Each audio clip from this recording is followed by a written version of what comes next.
जीवन बड़ा विचित्र है।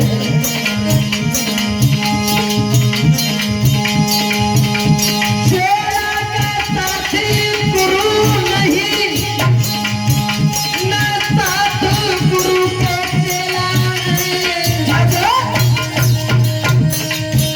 जीवन है, जीवन है, जीवन है थोड़ा काल बली जो सबई के सिर पर खेला।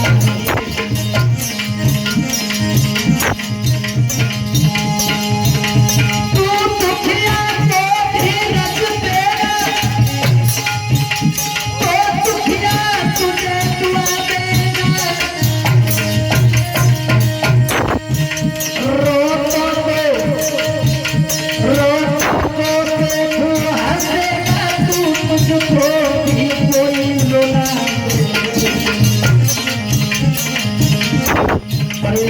माया प्रभु की परमपिता परमात्मा की दोस्तों,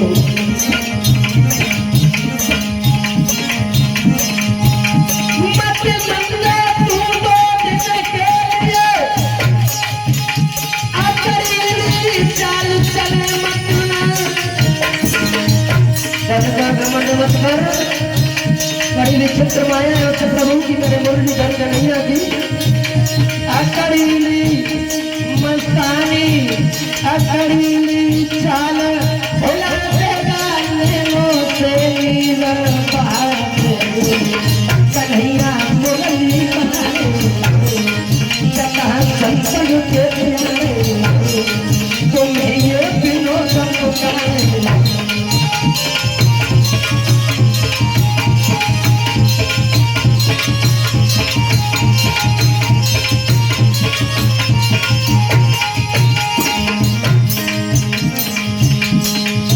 कैसी विचित्र माया है उस ठाकुर जी की।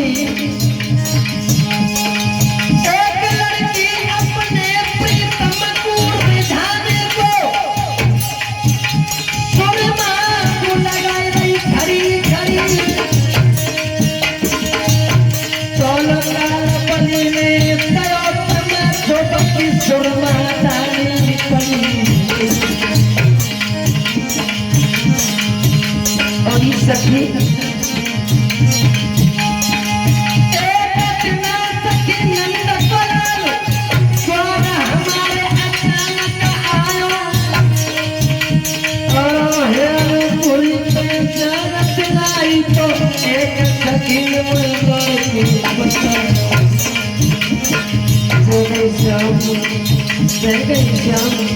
हरियाणा में दौड़ी मैंने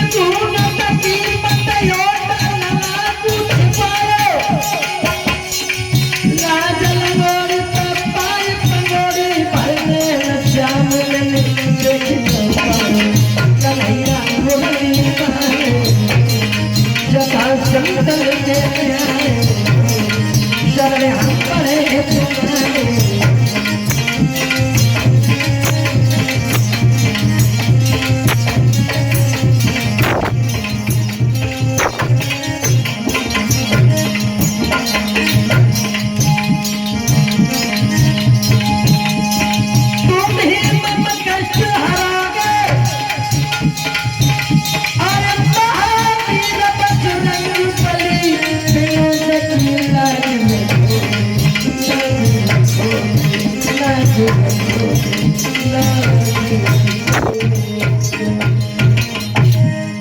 आइए हम और साथियों, मेरी सीता माता अनुसैया जैसी इस पवित्र भूमि पर पड़ने वाली परम सत्य मेरी पूजनीय एवं प्रपूजनीय माता शक्ति मेरी माता बहनों,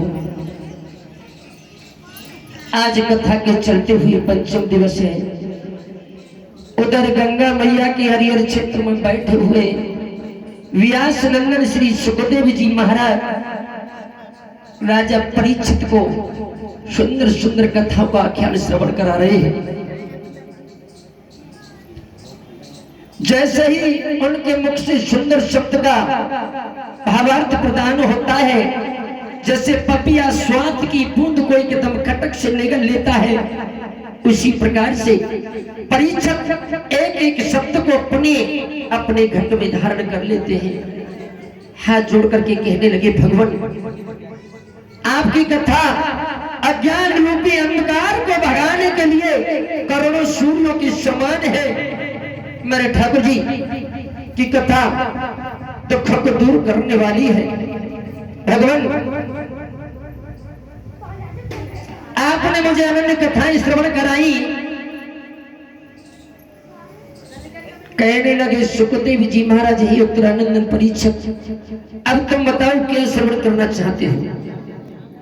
कहने लगे, भगवान कृपा करके मुझे उस चंद्रमा के पावन वंश की कथा का वर्णन कराइए जिसमें स्वयं भगवान यदुनाथ मेरे ठाकुर जी कन्हैया ने आकर के प्रादुर्भाव किया, जन्म लिया। मैं उस कथा को बड़े प्रेम से सुनना चाहता हूँ। व्यास जी श्लोक दे रहे श्रीमद् भगवत कथा में लिखा है, अथास्त है प्रयातम राजन है वंश है सौभाष्य पावन है यश मन्ने तदायो गोपाय कीर्तयन्त पुण्य कीर्तयः। कहने लगे, राजन तुम ध्यान देकर के सुनो। विराट भगवान की नाभि से कमल पैदा हुआ, कमल से ब्रह्मा जी की उत्पत्ति हुई और ब्रह्मा से अत्रि, अत्रि के नेत्रों से कमल में चंद्रमा का जन्म हुआ। ब्रह्मा जी ने चंद्रमा को ब्रह्मांड औषधि और नक्षत्र का अधिपति बना दिया। तब चंद्रमा ने तीनों लोकों पर विजय प्राप्त करके एक राजसू यज्ञ किया। तब चंद्रमा ने इस कारण उसे अभिमान हो गया। याद रखना दोस्तों, तुलसीदास जी भी लिख रहे हैं, प्रभुता पाई काई मत नाई करी विचार देखो मन माई। धन पाकर के, पद पाकर के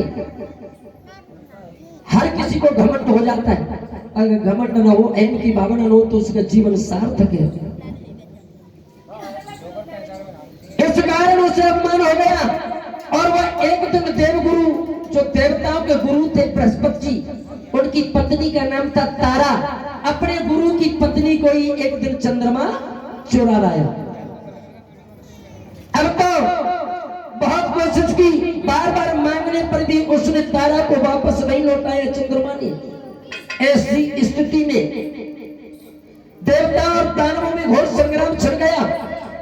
तो ब्रह्मा जी ने डांट फटकार करके तारा बृहस्पति गुरु जी के लिए वापस करा दी।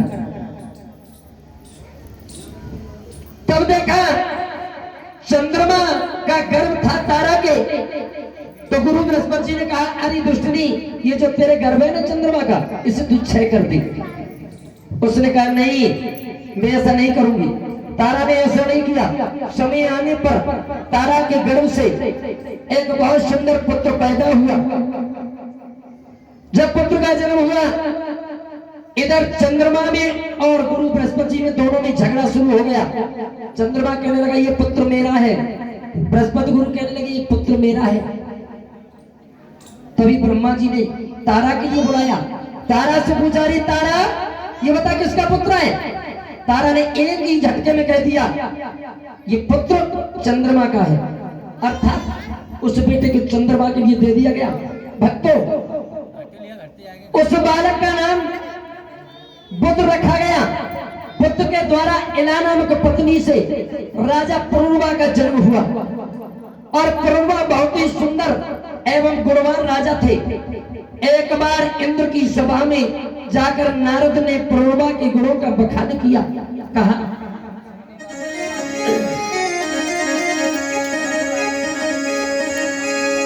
रूप शील गुण आदि पुरुरवा के नारद वर्णन कियो। तब इंद्र सभा में खड़ी उर्वशी में सारे गुण सुन।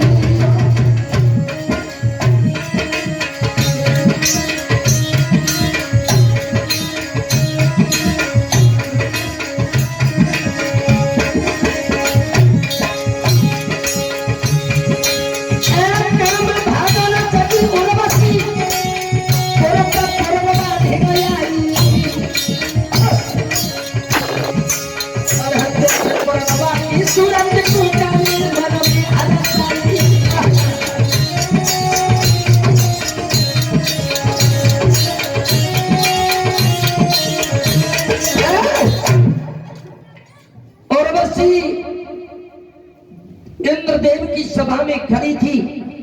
नारद बाबा गए, नारद जाकर के कहने लगे सुंदर है तो राजा पुरुरवा, धनवान है तो पुरुरवा,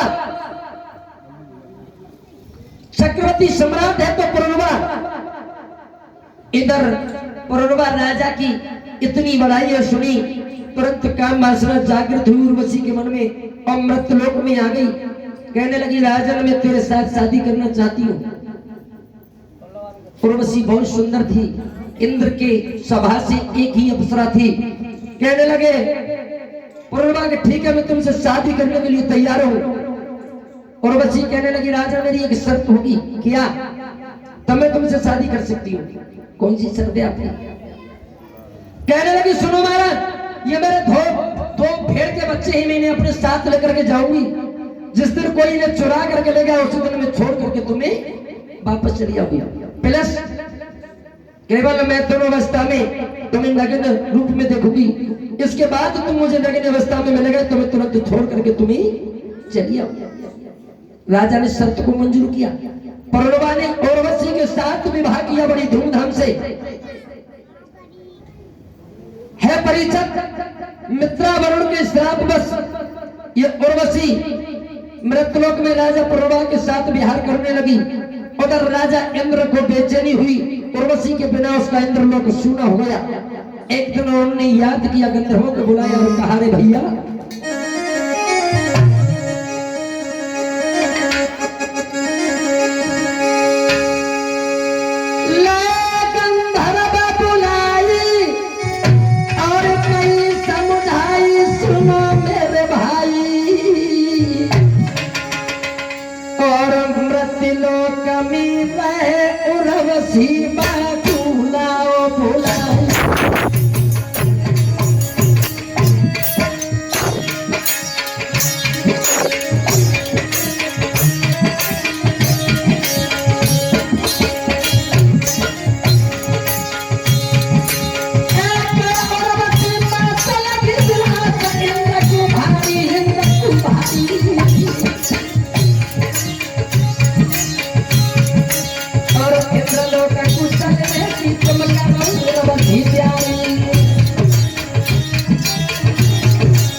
चल करके आए और उर्वशी से कहने लगे देवी तेरे बिना बिल्कुल इंद्रासन सुने चलो, तुम्हें इंद्र ने याद किया है। कहने लगी अरे गंधर्वों की शर्त पर तुम्हारे साथ चल सकती हूँ मैं। कौन सी शर्त होगी? मैं जब रात्रि को सैर कर रही होंगी तो तुम मेरे इन भेड़ के बच्चों को चुरा करके ले जाना, तो मैं तुम्हारे साथ चलने के लिए उत्तर करते होंगी। हाँ हाँ याद रखना दोस्तों, हुआ क्या